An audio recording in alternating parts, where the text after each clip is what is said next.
तपाईहरूले सोधेको प्रश्न। धेरैजनाको प्रश्न एउटै थियो। त्यसको उत्तरमा यस्तो छ जवाफहरू।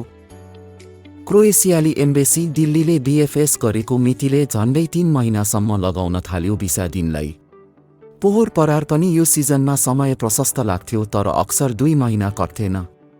त्यसैले यसपालि हदैसम्म ढिलाइ भएको छ। यसबीचमा केही यस्ता डकुमेन्ट पनि मागेको पाइएकाले तयार रहनुहोला।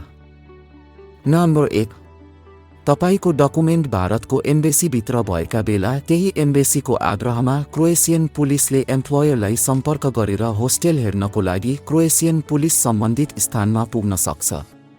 यो पहिला पनि हुन्थ्यो, यसपालि अझ स्ट्रिक्ट भएको पाइयो। विशेष गरी नयाँ कम्पनी र ठूलो सङ्ख्यामा कामदार भित्राउने कम्पनीमा बढी निरीक्षण भएको देखिन्छ। नम्बर 2, सेन्जेन जोनमा प्रवेश गरेपछि क्रोएसियन एम्बेसीले एजेन्सीको बारेमा बढी सोधीखोजी गरेको देखिन्छ। एम्बेसी स्वयंले कामदारलाई इमेल गरेर पनि एजेन्सीको बारेमा सोधेको देखियो। त्यसैगरी एम्प्लोयर कम्पनीसँग त एजेन्सीको बारेमा सोधीखोजी गर्छ नै गर्छ हिजो आज। नम्बर 3, तपाईको एम्प्लोयर कम्पनी र नेपालको एजेन्सीको बीचमा भएको सम्झौता कन्ट्र्याक्ट पनि मागेको पाइयो। यस्ता कन्ट्र्याक्ट बनाउँदा एम्प्लोयर कम्पनीले कामदार मगाए बापत एजेन्सीलाई धेरथोर कमिसन दिने शर्त राख्नु अनिवार्य हुन्छ। नम्बर 4, यसपालि वर्क पर्मिट निस्कदा ससाना मिस्टेक धेरै देखिए।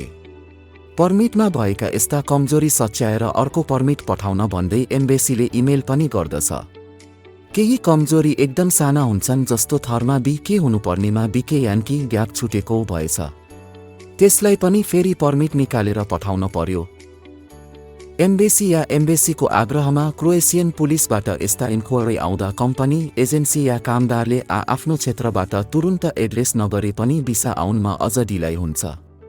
भिसा फर्म भर्दा प्रष्टसँग employer details, accommodation address, email, phone number आदि भर्दा पनि यस्ता झमेला अलिक कम हुन्छन्।